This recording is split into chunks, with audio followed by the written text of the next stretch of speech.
Hey guys, welcome back to the podcast. Today we're just doing the two of us, me and Alex, here in the sequel. in the studio / our own bedrooms because we don't actually live anywhere near each other.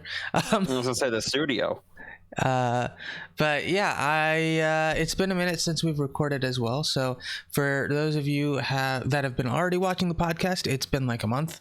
But also probably not on your end because I don't release these in a very timely manner. So yeah. Without further ado, I mean, we are the A Moment in Time podcast. Today is Minus Larkin. But basically we're just capturing a moment of our thoughts and opinions and talking about different things going on either in our personal lives, in the world, etc. And hopefully you find that entertaining, and if not, that's okay too.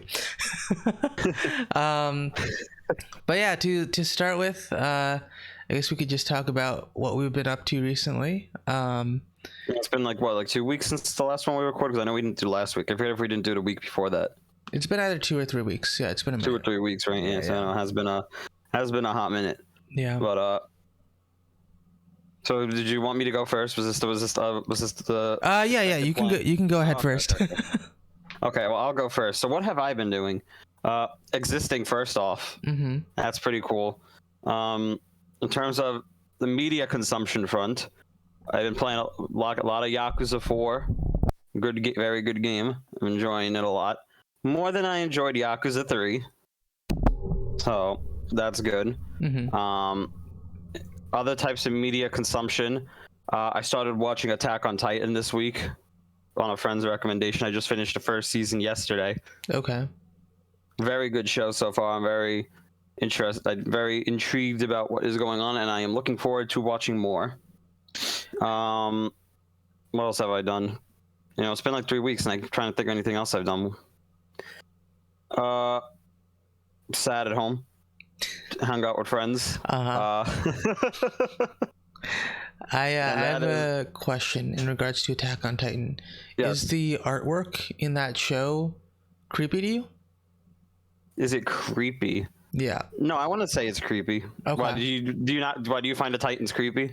Yeah. So when I first watched, I don't think I watched more than like 2 episodes because I was like, these Titans look so creepy to me. I cannot watch this. No, I get. I mean, I could see that, because they have like the teeth that go like all the way around, like they have like big mouths and everything. Like they're definitely in like the uncanny valley where they're like close to looking human but not quite. Right. So I can see why you would say you find them creepy. It just never doesn't really activate anything, like doesn't activate like my fight or flight or anything. I'm just like, Yeah, I'm just chilling. I was just like, these look so too creepy to me, and I'm like, I don't really care to continue watching the show because that's weird. Like just being like, these are naked people, but they're giant and they're attacking. Well, they're not. Tiny They're not people. They're Titans. They're people. And also really not naked because they don't have any type of genitalia. So like, are they really naked? Yes, because they don't have clothes on. But they have nothing to cover up. It's not like. Sure, but that doesn't. Societal norms of wearing clothes. That doesn't change whether or not they're naked. Maybe in their society they don't have a concept of clothed or naked though. Are they really naked? Do they have a society? I don't know. I don't know much about this show beyond like the first 2 episodes or whatever. All right, I just thought I'd throw that out there because also it's a very different style from like the typical anime style as well, and that threw me off a bit. But yeah. I mean, that was also back in high school, so I haven't taken a look since then. Yeah, it is that more like definitely like more European styled. That's what you mean, like in terms of like just the scenery and the clothing and everything. Like there's like no Asian characters in this show, which is interesting. Like they even go out to mention it, like all of Asia is pretty much extinct. Like the only as far as I know, the only yeah. This is like only like episode 5 or something, so it's not like it's a crazy spoiler, but like they say like all of Asia's extinct and that like Mikasa's like literally the only person left with like Asian blood. Oh. Which I did not know. Like my friend Dan was telling me like, I like Mikasa. She's like the only Asian woman in this show, and I thought he was just saying like, oh, like she's like the only Asian, and she's like the token Asian. Right. Right, but no, it's straight up like in the lore, she's just like the only Asian person in existence. Like, oh, that's not what I expected at all. I didn't know that. Well, no. Yeah, but I'd recommend it. I thought the first season was very good. Yeah. Like the first like 4 episodes, I thought were maybe a little like slow. But like it's really once you get to like episode 5, like that first like battle arc, I guess, like the first big like fight, it starts really picking up, and it's full speed ahead from there. Is what I felt like. I definitely started enjoying it once I got to like episode 5. Gotcha. That's also interesting because I feel like a lot of Japanese anime typically have Japan be the center of the story, and I think that's the case for a lot of countries. Like when they're producing television, it's like it's centered around their country, regardless of if it's like animation or comics or whatever it is. Like it's always centered around, or typically centered around the location in which the creator's located. Like for example, American comic books, 99% of superheroes originate from the US, and there are very few international ones that exist out there. And then similarly with with a lot of shows and things like that, like they'll take place in the US, or they'll take place in like a fictional world as well. Like that's interesting, because I've also seen that in Japanese in anime and manga as well, where it's like, oh, this is Japan, but like 60, 90, 100 years in the future or whatever. And that's curious, because I've never really seen that often. No, it is interesting. I mean, JoJo's also like that too. Barely any of JoJo takes place in actual like Japan. JoJo's the same way too. Like the first part, is in like. Is that England? Yes, England. Second part is New York and Mexico and like Italy. They would do a bunch of traveling on that. The third part starts in Japan, but then they leave that like after like the first like fight or two. Fourth part is entirely in Japan. Fifth part is in Italy. Sixth part's in Florida. Gotcha. It's barely. That's another one. I mean, even more has more Japan focus still than even like Attack on Titan, though, which you're like, Asia just doesn't exist. They're just like, Asia's extinct. And I'm like, damn. I didn't realize it was like this bad. Yeah, I do like stories that travel around the world a bit too, because it builds out the world. Well, I mean, only if it's done well. If it's done well, it actually fleshes out the world a lot more and makes it feel more like a grounded, real society / like just world building, I guess. But it can also be done very poorly, where you just show up to a new location and you're like, wow, all of these characters are like cardboard cutouts, and this is very strange. And then let's just go back to where we were, please, because you did not flesh this out. And so it's definitely a good indicator when stories can branch out from their original environment. Although it really depends, I guess, on the premise of the show too. Because certain premises allow for a lot more travel and exploration, versus others are limited by their setting a bit more, or very oriented around their setting. So, but I do enjoy when there's a bit more traveling involved. JoJo has the parts where there's a lot of traveling, and they have the parts where there's not a lot of traveling, and it's like just building like out like one location. Right. I recently watched Shadow and Bone, which I guess season 2 of Shadow and Bone, because I watched the original. That? It's a Netflix show. It's a fantasy world. But what was interesting about this, and it's something that a lot of, I feel like, anime or a lot of shows in general don't do this when they create their own world. They stay in one location. And so in Shadow and Bone, when they show two very distinct nations, because a lot of people are from one nation and a lot of people are from the other, in terms of the characters that you follow, it shows such a dynamic shift in the worlds, like in their culture and what those cities and areas look like, that it's done in such a well way. You also hit points where you interact with other cultures as well that have very fundamentally different beliefs and environments and stuff like that, and that just works really well to build out a real world. The first season of Avatar did a good job of that too, right. And they like tied it into like the actual like story reason too. It being like they went from like going from the South Water Tribe to the North Water Tribe, because there's nobody left. So they had to travel the whole world to begin with. But then at the same time, it also allows them to flesh out the whole world before, like, you know, seasons 2 and 3 get more like focused on the story. And then they could say like, oh, you know, we're going to like here, and you'd be like, oh, I know where that is now. Right. And I know like the context surrounding it because of that first season, which they spent the whole time just fleshing out the world. Mm-hmm. Yeah, that is true. I do think shows that do that are, I mean, I think that takes a masterful author, because you have to first off have the foresight to think about, well, these locations are more than just a backdrop for my characters. They have to be like a living environment, pretty much. And if you can't do that, I think that it is a missed opportunity. I think it's very apparent that there's something missing when you do that, and when you don't have like a lot of fleshed out backgrounds, and you choose to have a lot of them. So if it's just like a couple different locations, or like one city, or one area or whatever, it's a lot less necessary, because all of the story is probably focused on the characters anyway.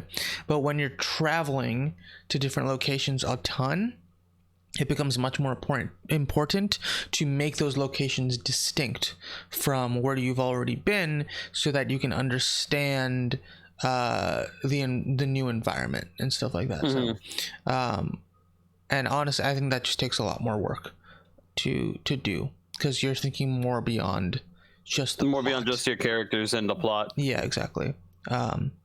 Which is something that I feel like a lot of stories don't do, especially in like in popular entertainment, so like movies, TV shows. It's rarer to see that type of thing. Like that type of like in-depth world building. Yeah. Like there are some, but honestly, they're all based off of books. Like I feel like when you have a screenwriter, or like when you have just a new story or something like that, I think it's rarer. It's much rarer to see something like, oh, this is an actual world, as opposed to this is just a location, and that's where everyone is.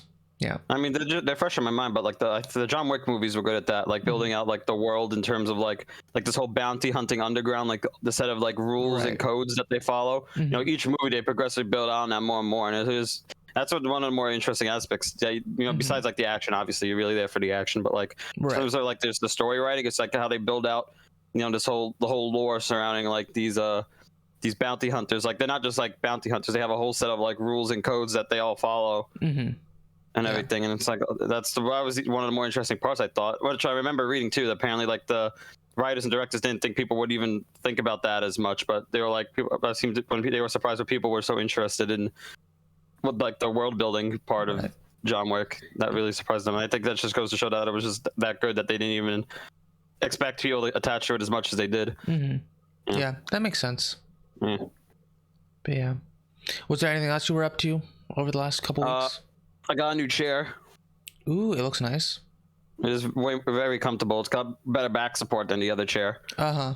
Which is good. I had to get a new chair because that other one, I guess, if I'm sitting in it all the time, like the gas cylinder just started to wear out, so I would just be sitting here and I'd go like, and this was going on for weeks, and I was like, I need to get a new chair. So then I just bit the bullet and I got a new chair. Gotcha. I got it here like maybe like a week ago. Is the gas cylinder what controls the thing that makes it go height? That controls up and down? Yeah. Gotcha. Is that not something you could just replace directly? I think I was out. I think I was over warranty. Oh, that's why. Or if I wasn't, like, I didn't have any of the information because my mom got it for me for Christmas, so she might have like lost it or something. So I was like, I'll just get a new chair. No part going through all that hassle just to find out maybe I was already over warranty. Get a new chair. So that's what I did. Yeah, very comfortable. I purchased a gaming chair like 2 years ago. I don't have it here because I didn't feel like shipping it here. Yeah. But I found that thing to be super uncomfortable. Well, this one's good. Like I don't know how. Like, you can't really, I guess I could like tilt the camera, but like it's got like all this. Support here. So this one's actually pretty good. My other gaming chair was not like this. It didn't have any of these pillows here. It just had like one like down, like one little tiny one down here at the bottom, and then like just a tiny one up here. But there's like nothing in the middle. So the entire time, you're like falling back into the chair. But this one has got this whole other big pillow up here, And the pillows are actually, part of the chair. Before the other ones, they were just like I just strapped them on, so I could easily just knock them off. With this one, it's all built into the chair, so like it's just my whole back now gets the support from those cushions. So it's actually pretty nice. It's very comfortable. I started putting like one of my bed pillows behind me because I was like, this is too annoying because it was like hurting my shoulders and back to sit in that thing. It was like super uncomfortable to me. The only thing that helped was the lumbar support. But I was like, well, if I'm using this lumbar support and sitting up straight like this, my back does not touch the back of this chair at all. And that was exactly the problem with my other chair. I never touched the back of the chair at all because I would just have the one pillow down there, like the lumbar support, and then I would just sit up. So I would not use the back of the chair at all. And when I did, I felt like I was like all the way back because obviously there was nothing there. This one, I just sit normally, and the cushions are hitting my back from me like sitting normally. So it allows me to keep, just keep my posture better and while also supporting my back at the same time. Yeah, that's much better because I got pissed because I was like, I spent like, I think it was like $100 on it or something like that. Yeah, gaming chairs can get expensive. Yeah, and I was like, why the heck did I purchase this when it feels like garbage on my back? I was like, I should have just bought a regular office chair and I would have been just as happy. Like this chair, it was like, I think it was like less than $50 I got off Walmart or whatever. The only complaint that I have with it is that there's no adjustment to the back of it. It's just like where it is and I can't really move it around or anything. But for the price point, I'm like, this is perfectly fine. And perfectly fine. For long periods, like sitting in this chair for long periods of time is not uncomfortable at all. So comparatively, like I had so many problems with that gaming chair that I bought. Yeah, I know. Where I'm like, I will probably never buy another one because I'm like, this is just stupid. I don't know. I honestly don't know how or if they're actually much better than regular office chairs. Probably not. Yeah. Probably not. You're just buying it because it's like epic gaming. It's like, I only can look like a gamer if I'm sitting in my gamer chair. I will be judged for sitting in a $50 Walmart office chair. Right. So you're paying. Which honestly, this one's actually a good one though. Yeah. It was very comfortable. Yeah, to me, my thought process after getting that was like, they just look interesting. That's really all. Yeah. If you want like just a chair for function, you can just buy one off a normal store. Yeah. Yeah. And probably, I mean, you could still spend some time researching and stuff, but I don't think it's that hard anymore comparatively. But that was like my first chair purchase too, and I was like, oh, I might as well go with something that's like very comfortable for my back, because I was like, oh, clearly if someone's sitting in this gaming chair for like hours on end streaming, must be a comfortable chair. It was just not. It was not. Yeah, no, my old one, like I just said before, was like that, where it just had none of these like none of this back support like that. This one has. So I like this one a lot more. Yeah. All right. I don't have to lean back into it to get my back lined up. Just me sitting normally, it already touches my back. Like you don't have to like adjust the way you sit. So. But for me, what did I do these past couple of weeks? I got sick. That was fun. I basically just slept through last weekend, so that was a bit rough because it was like a week plus of me being sick and not really being able to do much. Fun. And I love when that happens. Yeah, so that was just a good time. But apart from that, I've been learning this song on piano. The Gray by Icon for Hire, and then also the Daredevil theme as well. The Daredevil theme is much easier of a song comparatively. Makes sense. Although I am struggling a little bit with that because there's like a section that I need to ask one of my friends for help with to figure out how I'm supposed to play it, because I'm like, my hand does not go nearly that far to figure out how to play that. So that's the one thing that I'm trying to figure out on that song. But the notes themselves, I'm like, I understand how to play all of this at this point. So it's just a matter of getting like that pianist stretch in your hand. Yeah, either that, or I don't know if it's like intentionally made to have a second part where like someone else is supposed to play that section. I don't know. So I need to ask my friend to be like, you've played piano for all your life, please tell me what this is supposed to look like or how I'm supposed to do this. yeah, so I need to ask her about that. Apart from that, though, I decided yesterday, based off of some shorts that I was watching on YouTube, that I wanted to try some ink blot art, where you just like spray an ink blot on a piece of paper and then try to transform it into a piece of artwork. The first attempt was not very good at all. So you just like just splatting paint on a canvas, and then you just move it around like a brush and trying to. I can show you. I actually have them here. So basically, you just plop down a bunch of blobs on here, and then you try to create something out of it. I was trying to create a face out of it. Didn't really work. It like kind of looks okay. Like I made an eye, and like this is supposed to be another eye or something, but and then this is like skull-ish teeth, but I don't really love how that one came out. I think this one was a bit better, but I turned it more into like a fiery head up here, but I don't know. That was me more messing around with it for the first time. I don't love how this page came out. But after a few hours later, I decided to do another one, and I think this one came out a lot better. It's going to end up being a dragon. And I think the idea is I might use a white ink pen to add some features onto the face after this as well. And then right now my focus is just building out the full body on it. Yeah, I see that. Yeah, that looks cool. Yeah, so I think it looks okay. At least comparatively to the other one. It's definitely much better in my opinion. Although I did notice that I probably want to look at some references for the next one that I do, just because the bending of the body doesn't really look like a true body of scales. It looks more like a sheet that's just curving, as opposed to a... For the dragon's body, you mean? Yeah, because I'll show you. So to me, like these the scales, right, they're just curving around here, but there's no bend on the curves to show the curve of the actual body itself. So and I think that's mostly because I just haven't drawn a dragon in a long time, or like a full body of a dragon.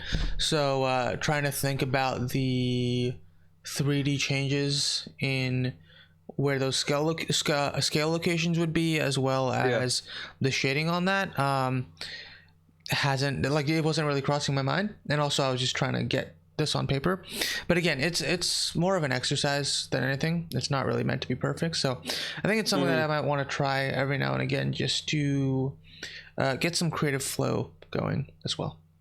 Makes sense. Yeah, always good to push your boundaries, try something new every once in a while. Yeah, definitely. And then the last thing that I'm doing right now is I'm trying to learn how to create desktop applications in C++. So I was going through a tutorial, like a Microsoft website tutorial or whatever, because they have a lot of documentation there.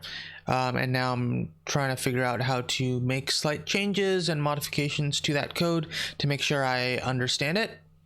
Yeah. And then so that I could actually try to create my own application. What do you plan on building? So my plan right now is to start by just trying to create a calculator application, because that's a pretty basic thing that I could do. Yeah, just to understand how it works. Yeah, with command line. So just taking it a step further and switching from command line to an actual GUI, I think would be very cool. But I also do want to create a face scanner application. One that just recognizes that a face is in front of it or something.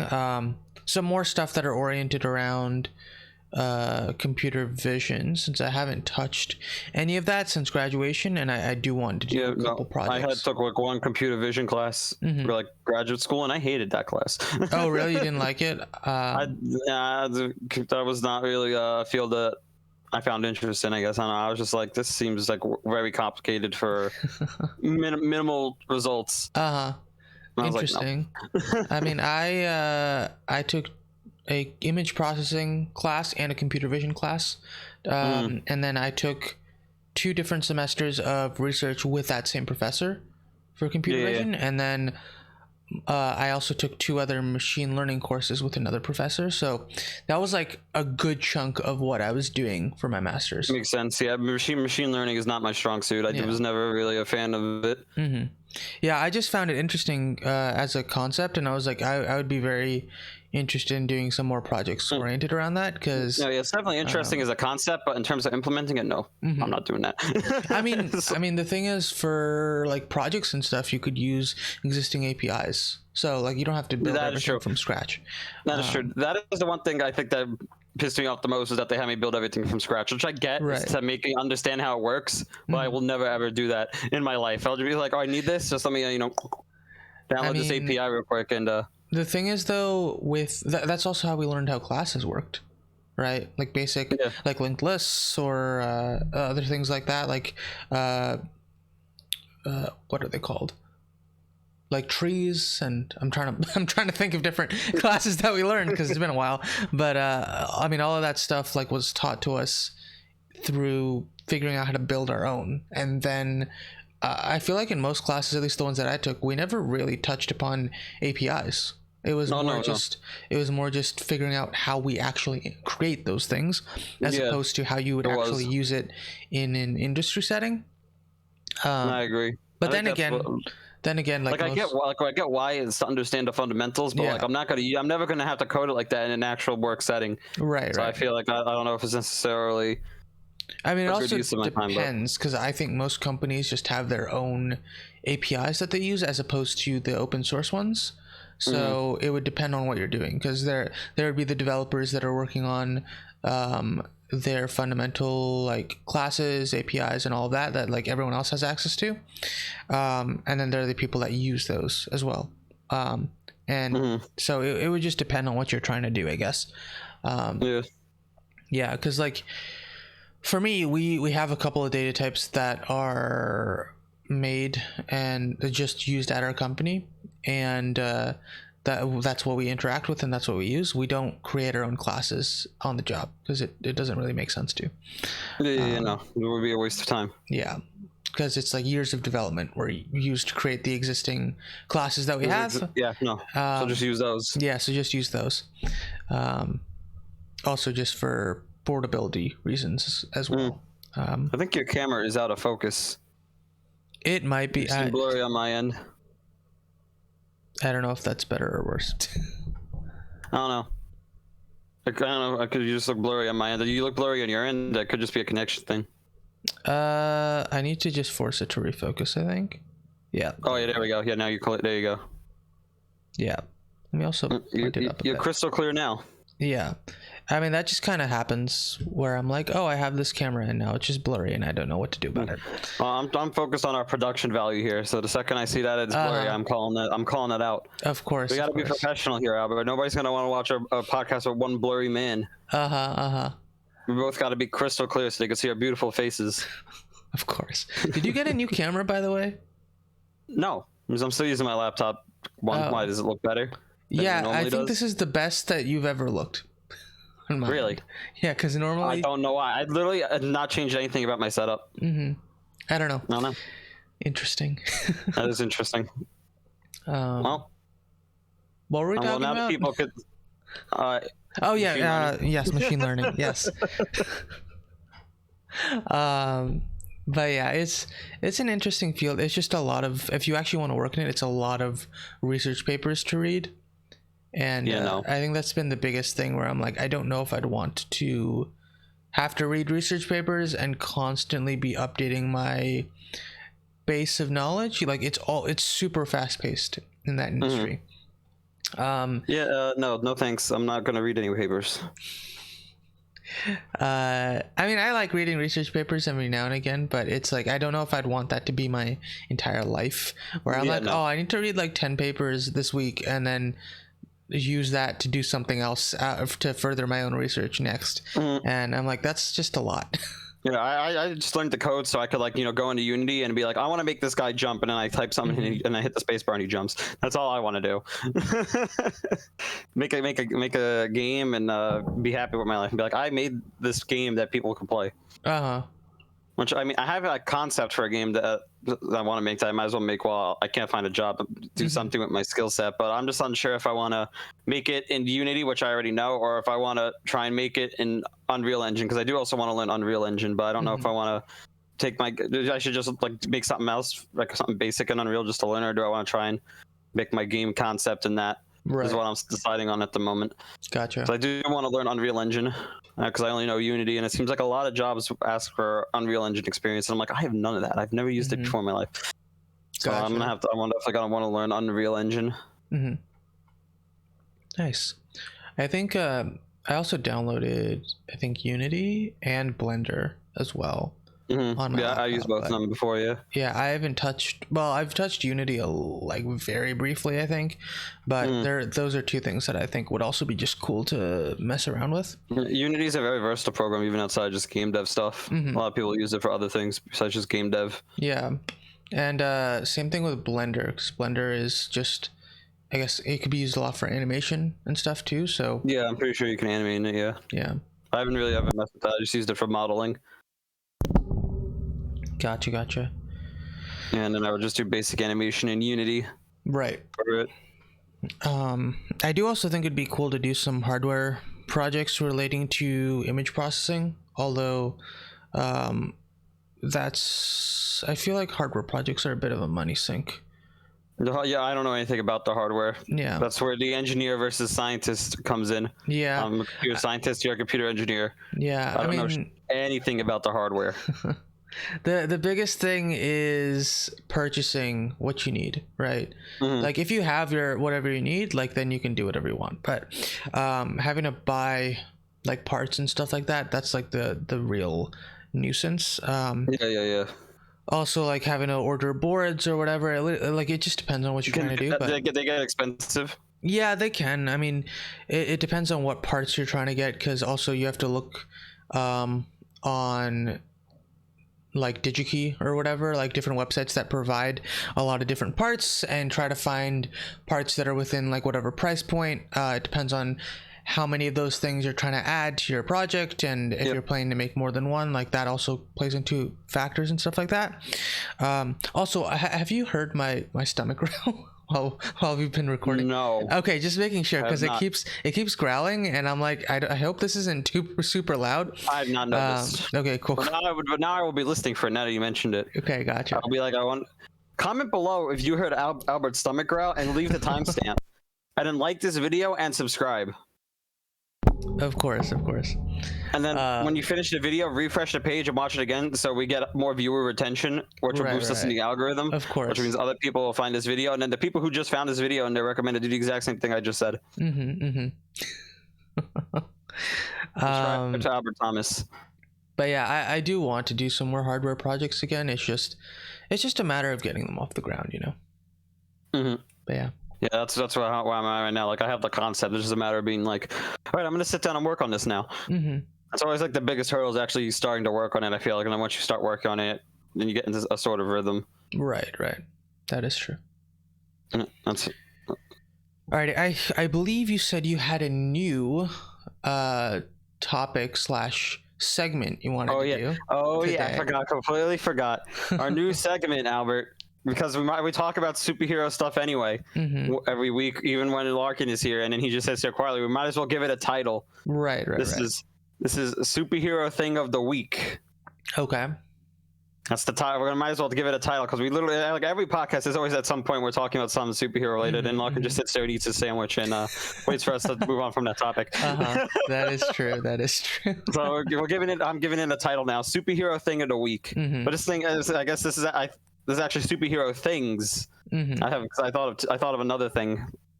I was going to talk about one thing, but then I thought of another thing. Okay. First superhero thing of the week.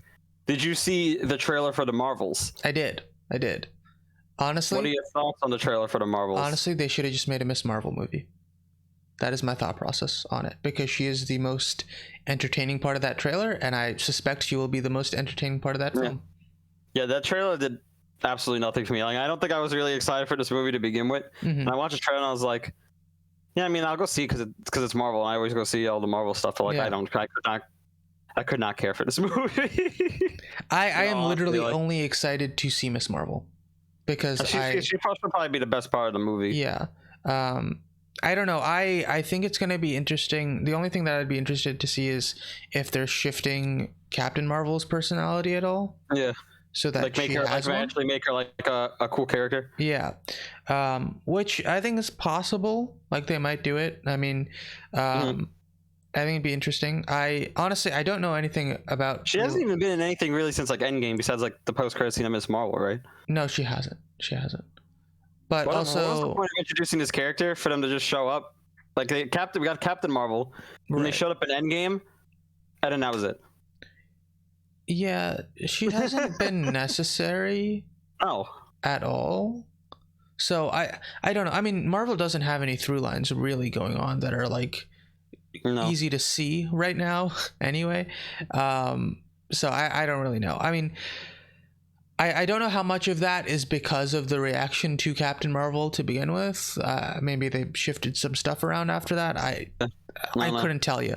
I mean, from what I saw, people have not liked this trailer either. Isn't it like the most disliked Marvel trailer now or something? I think it's like 50-50. I think it's like almost. Oh, is it really? It's getting close to getting ratioed, basically, where it's like more dislikes than likes, which is hilarious. I mean, I wouldn't go that far. I mean, I just don't think it's one of those things where it's like I'll watch it, but I don't think it's my cup of tea. Right. You know, like I'm not I'm not saying all the dislikes, but definitely some of those dislikes are like. Or like women, I hate women. Right. You know, I agree. I think a lot of people are probably hating on the movie harder than it deserves. Like I think it's just not going to be my cup of tea. Yeah, I mean, but quite frankly, Marvel films are. There are some very great ones, but it's not like, and they consistently make good ones, but it's not like all of the old movies that we've seen from like the Infinity Saga are bangers.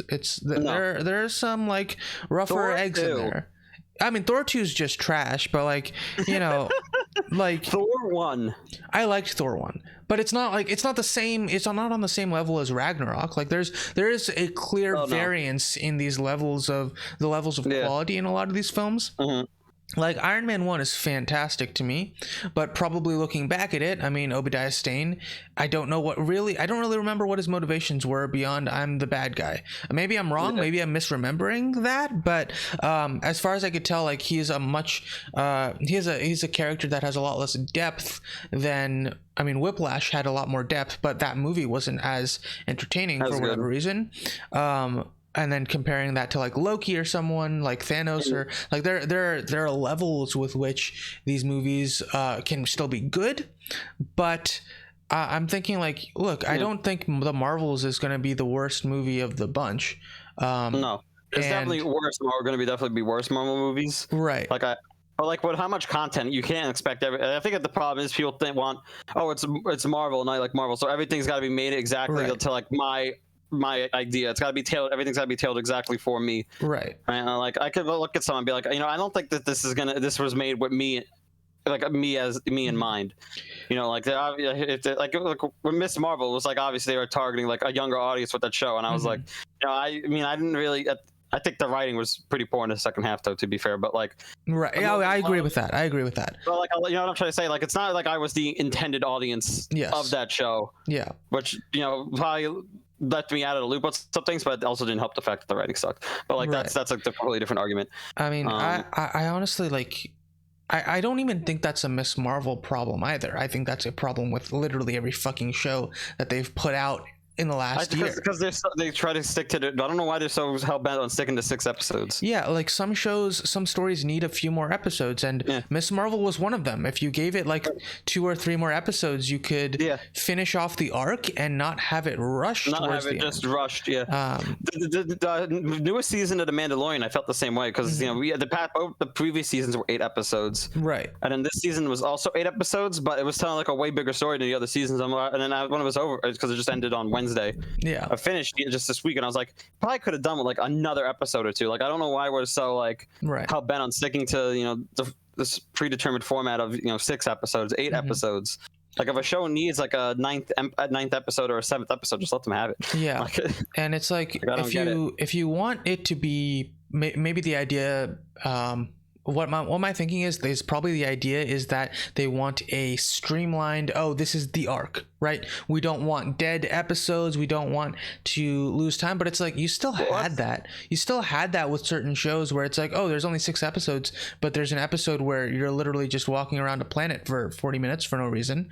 I wonder what episode Albert's referencing. His favorite episode of Loki. Yeah, potentially.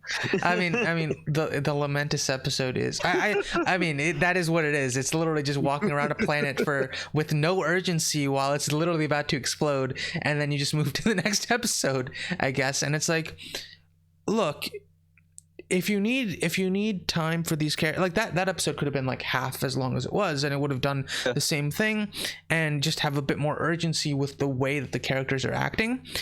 It would be more understandable. But on the flip side of things, right, when you have a show like Miss Marvel that I felt like was pretty well paced for the first couple of episodes, up until they left Pakistan. And there was like that one episode that was like half the length of all the others, and then just like killed like the main villain in like 2 seconds. Right, exactly. I don't understand why that episode just wasn't the length of all the other ones, and they actually gave the villain like some actual kind of arc. Yeah, like that really still annoys me. And they also didn't have time to deal with the fallout of that, because one of the love interest characters is literally the son of the main villain, and he didn't really have time to process or deal with that, or decide if he's either for or against what Miss Marvel is, or if he believed her. Like, there could have been a lot of things where it's like he could have just not believed what actually happened, you know, or they gave it more time to breathe, right? Or like had more time to like lose control of his abilities and stuff like that. It was very rushed after that point, and it's like you very clearly needed at least one other episode. You needed more time with the villain to begin with. Like, just having them cut off like that, it's like damage control was barely flushed out, and they were really, really boring. They were the most boring part of that show, and yet you made them the final thing. Right? Yeah. And it was boring because you created like 2 characters, one of which was just racist for the purpose of being racist, I guess, and because they were an old white lady and you needed them to be racist. I don't know. And it's like you did such a good job with these elements to start off with, and then you decided to focus your ending on the most one-note types of elements that you had in the story, and it's like you could have just stuck the landing, and you could have just given yourself some more time, right? And no, it's got to be 6 episodes, right? And it's like that's just rough, because that also alienates audiences, and it's also it just sucks, like the way that had to go down. But in regards to the Marvels trailer, right, I was gonna say, does that got off the rails? Yes in regards to the Marvels trailer, I think it was very clear that I think the actress's name is Iman, I don't remember her last name, the one who plays Miss Marvel. Miss Marvel. She was infectious to me. Like, her personality in that trailer, it very much shines through, and I'm like, that is the best part of this trailer. Probably gonna be the standout, because I do not give a crap about Captain Marvel or the third one. Rambeau. What is he? Monica Rambeau. Is it Monica Rambeau? Okay, I was gonna say that, but I was like, I wasn't sure. I always forget. And what was her mom's name? Because I don't remember. I thought it ends with Rambeau. Yeah. Okay. I don't remember. I wasn't sure if the daughter or the mother was Monica. I just remembered one of them was Monica. She showed up in the Illuminati for some reason. Oh, yeah, that's true. Yeah, she was there. Yeah. I completely forgot about that. Completely forgot about that. I mean, that's fine, because that was also a forgettable movie. In the multiverse of midness, as I always say. Yeah. But I mean, I think I'm gonna watch this movie, but I'm like, why wouldn't we highlight Captain Marvel in Secret Invasion or something, right? Yeah, Secret Invasion looks infinitely more interesting than this show does. I disagree with you on that. I don't care about Secret Invasion at all, because I think it's going to be a giant letdown. I am more excited for the Marvels, because I'm like, this is going to be a normal Marvel movie where I'm like, it'll be fun. I don't expect to be blown out of the park, but I think that there will be elements that I enjoy, specifically because of Miss Marvel. And so I think I'm going to enjoy that more than Secret Invasion, because with Secret Invasion, the entire intrigue from the comic book series is that it was years of build-up to this story, right? And we won't have that. We don't get that at all. It's not going to happen. Even if they do it in the show, it's going to be like, oh, at this point in the show, in the Marvel universe, that person was actually a Skrull, and also that person, and it's like, that is literally the most streamlined and lazy way to do that, where in opposition to that, you could spend what is now the entirety, like you could spend the entirety of the multiverse saga also hinting at Skrulls every now and again, because the multiverse saga already sucks, and so we could probably get something to actually look forward to by just having a quick scene here and there in every movie where it's like, this person's actually a Skrull, or they might be, or alluding to things that here and there, or bringing a known Skrull in where it's like, oh, that person isn't actually who they say they are, and doing that over the course of like 5 to 7 years, and then having the Secret Invasion show. Also, like, I understand. I'm excited to see Nick Fury in this, but that's why I'm excited for it too. I really want to see Nick Fury like kick some ass. Right, and honestly, I would be more excited if they brought back Coulson or someone like one of the other agents that I actually care about, because like, as much as I love Colby Smulders from How I Met Your Mother, I don't really care. Like, I don't really care about Maria Hill as much in the MCU. Like, she's cool. What even happened to Coulson?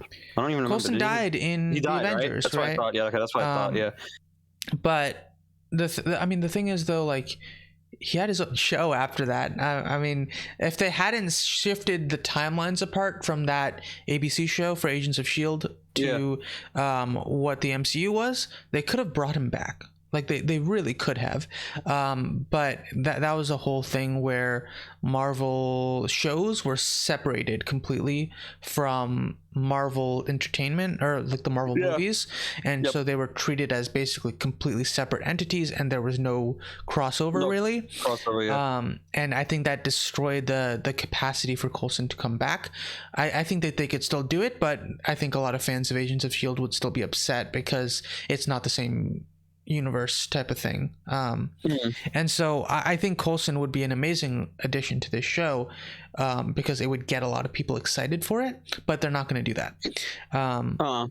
But I do see the intrigue in having this be like, oh, this is the spy show, but it deviates from the biggest entertainment factor, I think, and the biggest intrigue from Secret Invasion, which is which superheroes have been replaced, and the buildup of finding that information out over time.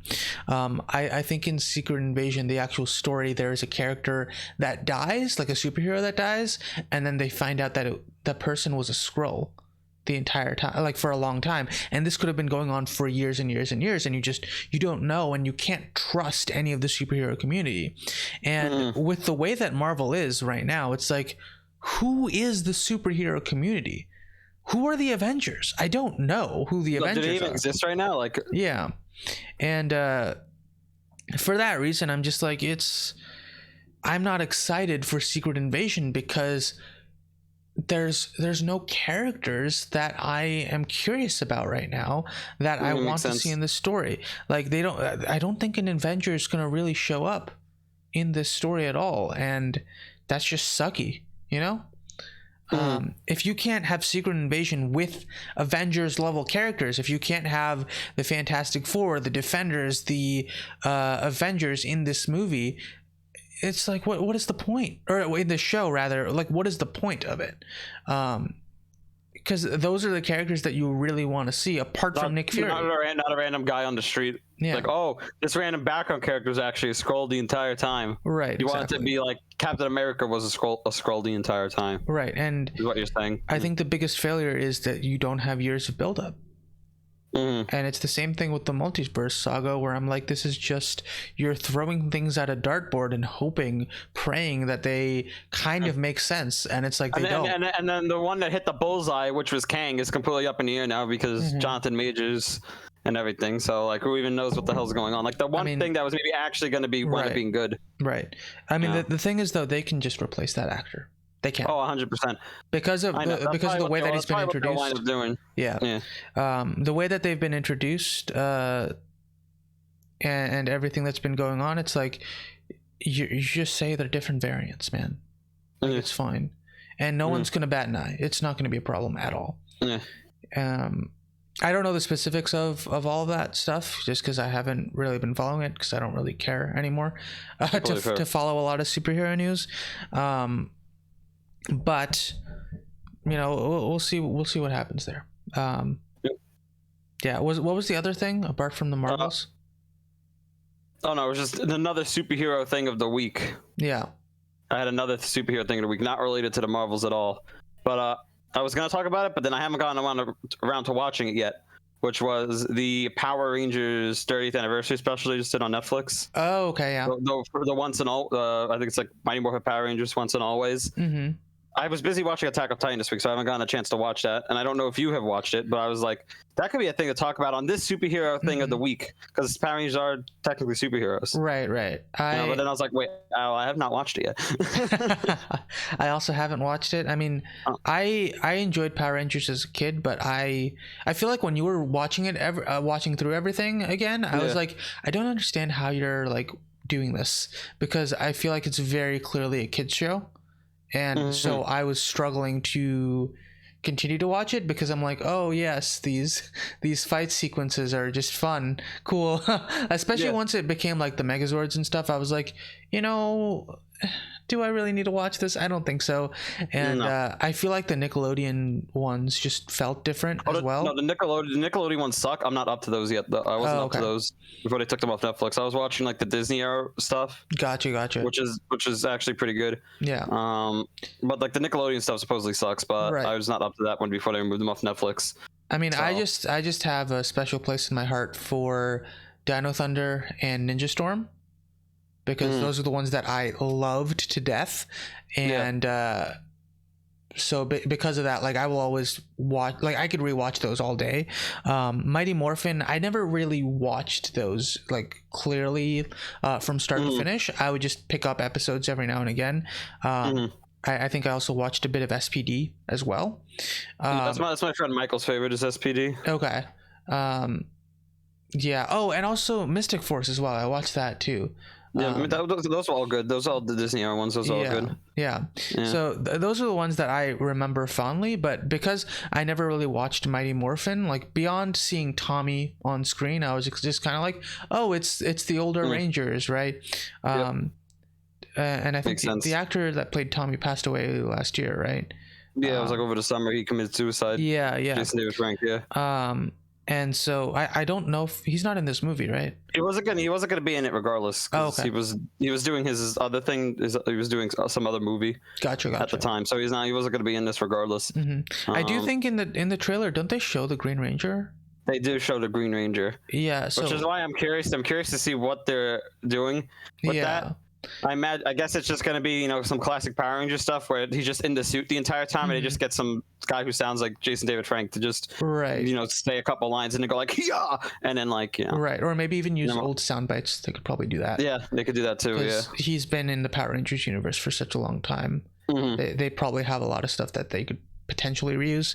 I don't know how I feel about that personally. I feel like it would have just been fine to say that he passed away in universe or something.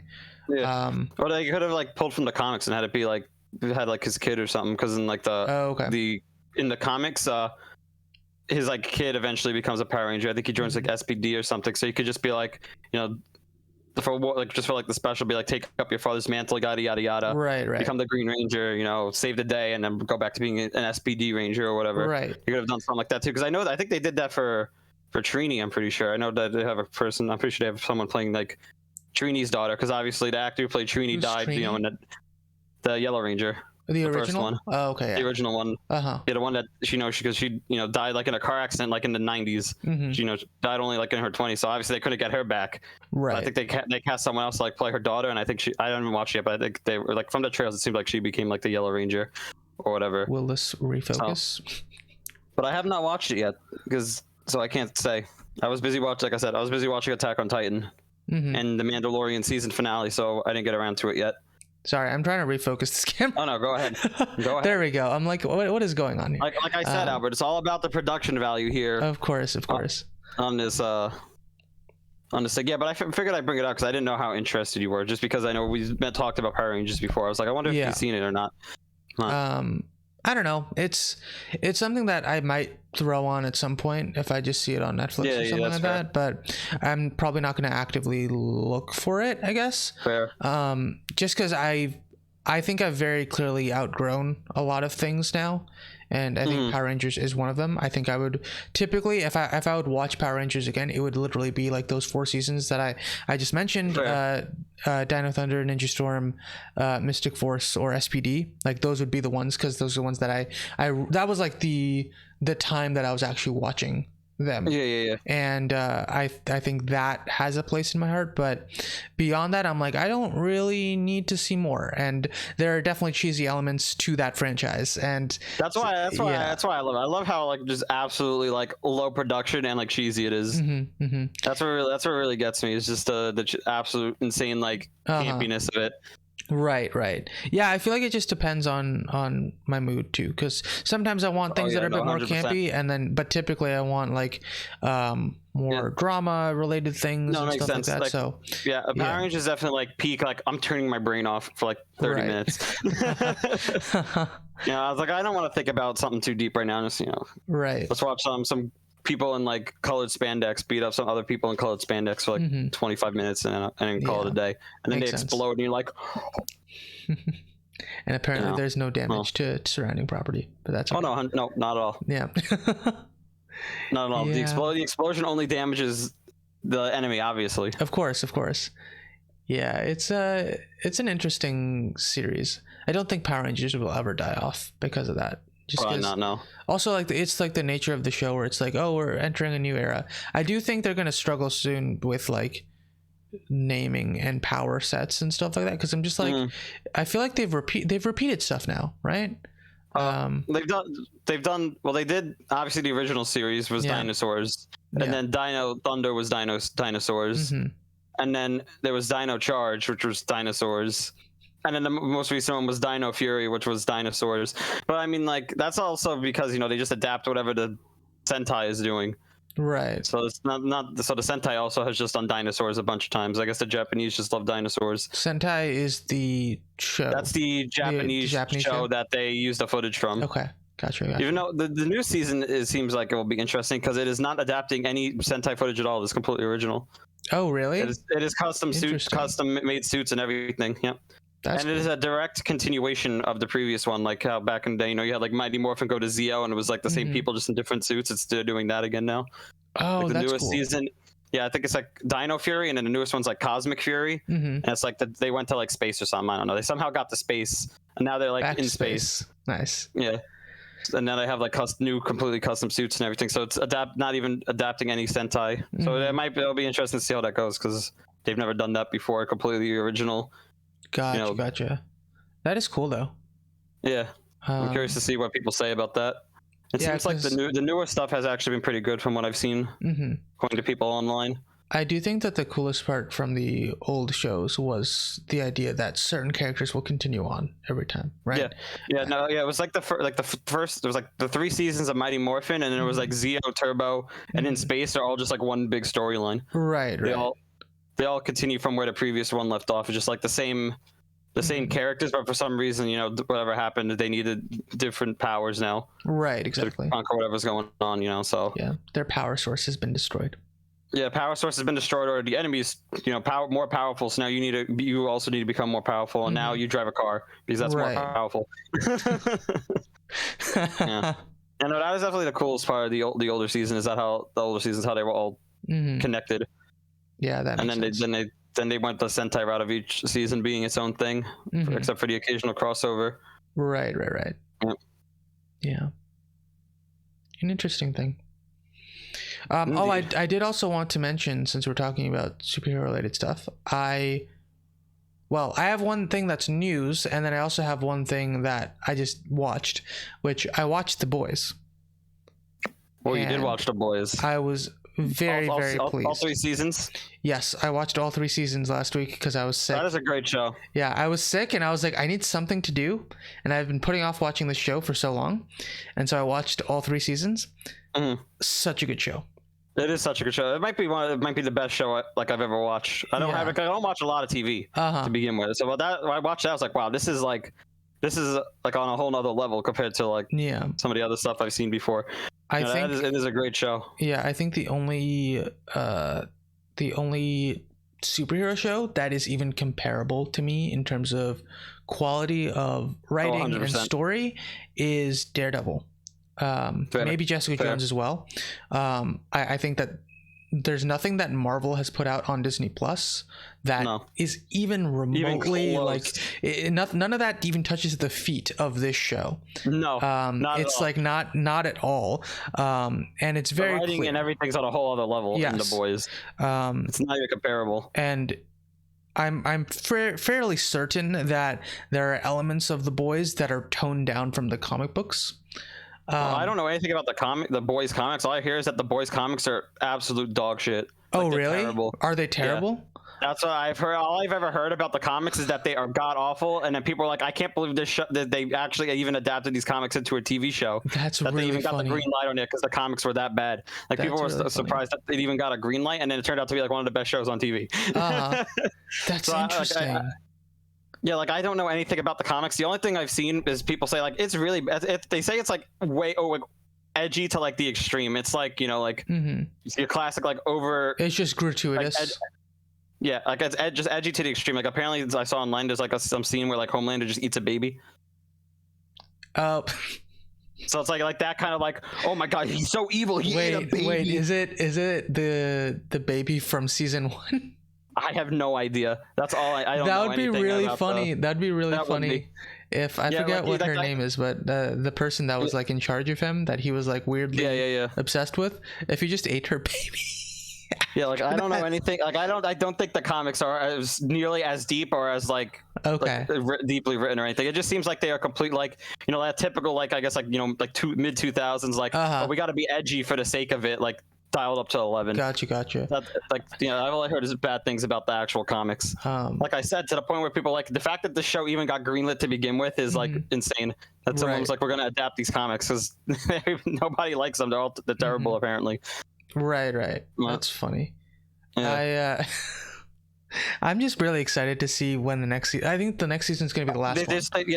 I think it was either that or there's going to be 5 seasons. I think it was either going to be 1 or 2 more seasons. I think. Okay. Yeah. But I'm so surprised. I know they just finished filming on it. I'm so surprised. Maybe a week or 2 ago. I'm just so surprised that Huey's still alive. Who was Huey? Oh yeah. I guess the main character, more or less. Honestly, I thought he would die like 2 seasons ago. I did not think he would survive this long. No, he's still here. And like I like his interactions with everyone, but I'm just like, I don't understand how you've survived all of this. Regular ass guy. Yeah. How is he alive? But I really really like this show. And it is a very good show. I've grown to really like Maeve's character as well. I didn't think I ever would, and I think that it's very interesting because she is, at least by her own account, someone that used to be very close to how Starlight was at the start, and just to see the potential differences in how they've changed, like how they've gone through their industry time as superheroes and stuff like that. Very interesting, and I really hope that she gets a happy ending. I don't know anything about the comic books, but I really hope that Maeve at least ends up with her girlfriend and just is able to walk off into the sunset. I honestly I don't even know how close. I doubt the show is even adapting the comics that closely, since like the show it's like so like grounded, like based on like modern day like politics. Right. It's that's like true. The comic is like the mid 2000s, I think. I don't even know when it's from. It's like I don't even know how accurate the show is to the comics, but like I have no interest because everybody says the comics are complete dog shit, like I said. So I might check some out at some point, but I have so many other comic books that I need to read first. Oh no, completely fair. No. I feel Anthony like Starr blows it out of the water too. He plays Homelander like so good. Yes, that actor is phenomenal. Anthony Starr is amazing in that show. Dude, he is. That man is terrifying. I'm just like, I don't like the entire third season. I'm just waiting for this man to snap, and it's like it's so good. It is like anytime he has like a moment where you're just like, holy crap, like I don't know what to do. Like the plane scene or his speech on his birthday, like those types of moments where you're just like, is this man gonna just murder everyone? Like what is he planning to do here? It reminds me of the time at dinner when I told my dad I was in my Homelander phase and he told me to go to therapy. Oh no. Bro, I'm in my Homelander phase. He's like, I think you need therapy, you know? Yeah, even this. No, I don't think so. Even the end of, I think, season 2, where I don't know if I can say this on YouTube, where he's just like, well, you'll remember where he's standing in the moonlight. You're cutting out. What did you say when he's standing? What? Oh, he's standing in the moonlight on like just some random building, and he's like, I can do whatever I want. Like that whole scene is just like, hello, sir. And it's like, but that fits so well with the character, especially with his later, like the way that it just seems like he's just a bit more cracked in the next season too, and you're just like, each season he gets like a little more and more like deranged. And each season it's so terrifying to see this man on screen. He is a great actor. And it's also very interesting where he's just like talking to Stormfront and being like, let's not talk about the supremacy shit, please. And it's very funny because you're like, but like you basically believe in that for the superhero side of things, and it's like very weird that even this deranged character is still drawing this weird line. And it's like you know, he's like he draws the line at white supremacy. And it's like, but like everything else is okay, right? But honestly though, I don't even think that line is there at the end of season 3 anymore. I think it's gone. I don't think he cares at all. Like now that Stormfront is gone, and I think that he feels like he's been pushed this far. He's like, I'm just gonna do whatever the heck I want, and you know, if this is the group that's going to support me, like that's fine. I'll just burn the rest of the people down if I have to. And doesn't he literally do that? From what I remember, he does. He kills someone. He kills someone, right? Yeah. But then the crowd's like, woo, woo. Well, it's literally just MM's daughter's stepdad or whatever, who's the first person to be like, hell yeah. And I'm like hell yeah. And then the crowd's like, woo. And I'm like, what exactly are you supporting here, man? That was definitely a terrifying note to end on for season 3. Crowd going crazy, and then like Homelander's son just like that smile at the end, you're like, oh no. And then you know, we have to sit here and wait like, you know, like over a year for like the next season. And I just gotta end with that note ends on that note, and I'm like, well, I don't know what happens, man. I also really hope they bring back Jensen Ackles as Soldier Boy, because I really liked his character, and Soldier Boy was great. I did like Soldier Boy. He was very fun. Also, his name's just really funny because I keep thinking of the song every time I hear his name. When it was like me, Murray, and like everybody else watching it, every time they said Soldier Boy, I just had to go. Since we're sitting like in the Discord call, every time I just went, Soldier Boy, tell him. every single time they said his name, I just couldn't help myself because it makes you just immediately think of the song. Yeah, it was so good, and I'm really, really glad that he was chosen for that role, just because I really liked him as Dean Winchester in Supernatural when I watched the first couple seasons of that show. So it was just fun to watch him on screen playing a different character as well, and I think he did a phenomenal job with that role. And the Soldier Boy was great, And every time, like after he found out about Homelander being his son, like every single scene with him, you're just like sitting there thinking, like, what is he gonna do? Like, is he gonna follow through or not? And then you have his scene where he's telling off Homelander and just being like, you know, maybe if I raised you, you wouldn't be such a piece of garbage. And Homelander's just like, what did you just say to me? And then from there, like his response to I'm blanking on his name, the guy that Huey's like best friends with, the one that gets Homelander's abilities, what's his name? Butcher. Yes, Butcher. Where he's talking to Butcher and being like, that dude had relations with your wife and you're trying to protect that child. Like, what's wrong with you, man? And Butcher's just like, nah, this isn't like the 60s, man. I made a promise to my wife, and that's like more important than my personal feelings towards like the Soups and this kid's existence in general and all of that. Yeah. And it's just like seeing Jensen Ackles like reaction to that and being like almost like disgusted. And you're just like, oh my god, he is doing such a good job acting in this moment. And like, just the actors have done such a phenomenal job in this show, and it's just lovely because sometimes you have great actors with terrible scripts, sometimes you have great scripts with terrible actors, and just the serendipity of both of those things coming together. Actors, yeah, it's just so good.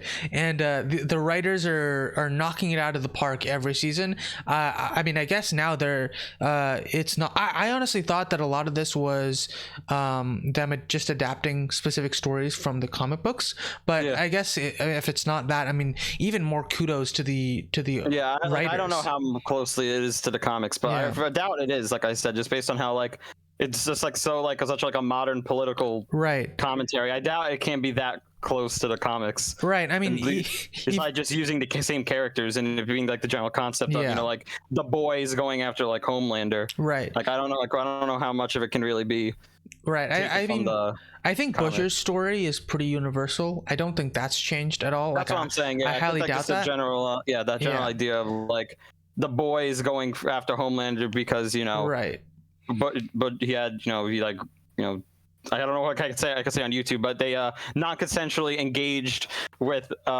in relations. Wife. Yes. Yeah, in relations. That's why I just said Homelander had relations. Yes. More specifically, watch the show. Watch the show, but don't watch it with children. It is very do not watch this with someone. Honestly, if you're under the age of like 20, you might have some struggles here and there watching this show. It is a rough watch. Even, I mean, depending on what gore gets you upset, it might still be too much. Like the beginning of season 3, where like a termite going inside that. Yeah, exactly.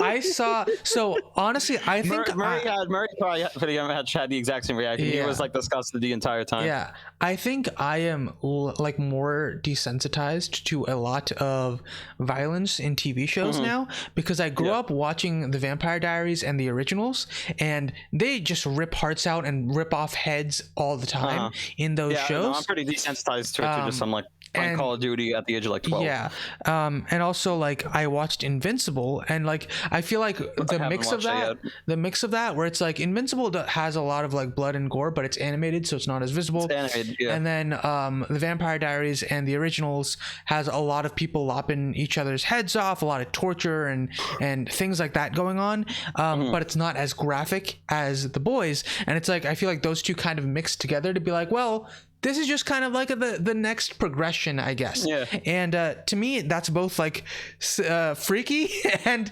also understandable. You know, Murray was not a fan of like a termite going. I don't know how to say it. Doing what he did. Doing what he did. Doing what he did, and then exploding inside that guy's specific body part. Yes. And that definitely did not. Murray was not a fan.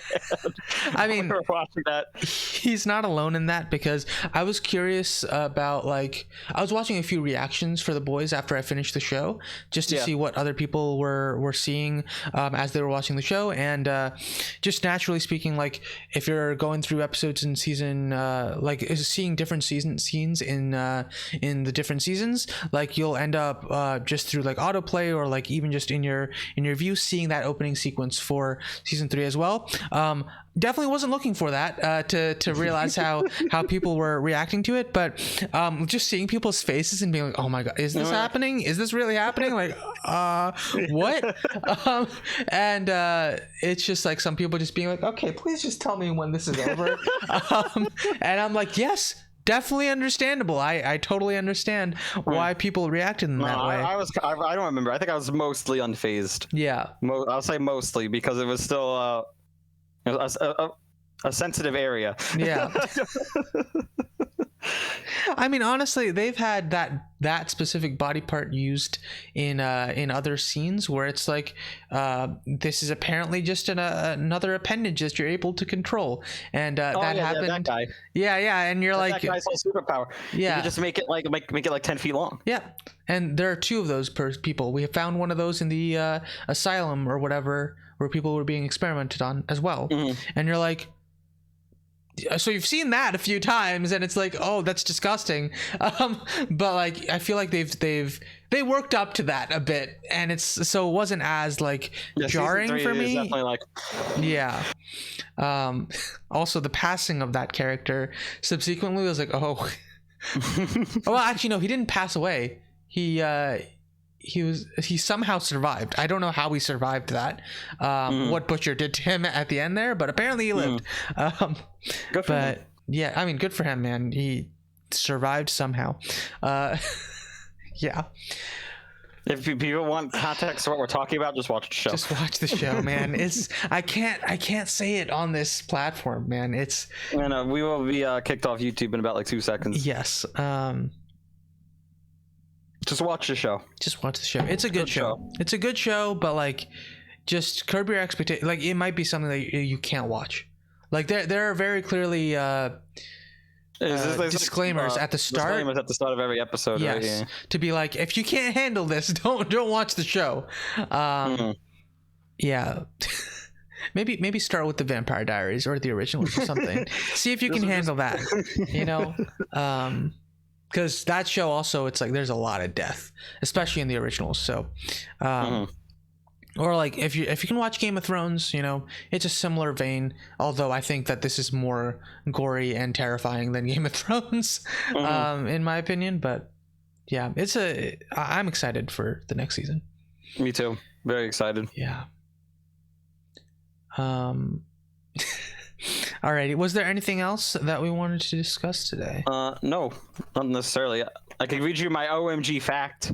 Sure, let's do it. To end this off, I could if we were ending this off. We can end it off with your OMG fact.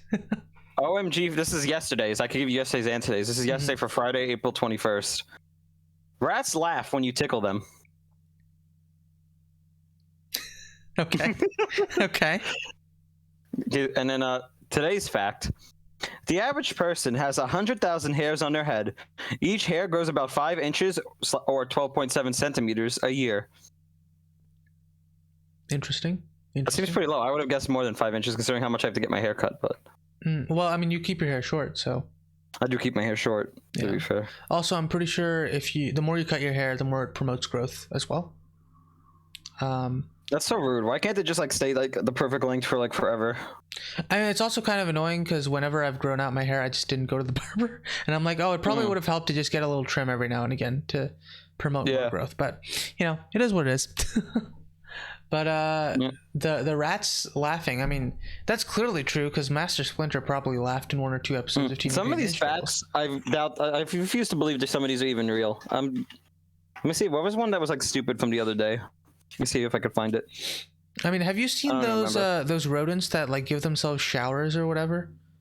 Like, well, they lick themselves? So you mean no. They like you open up your shower and they're just showering.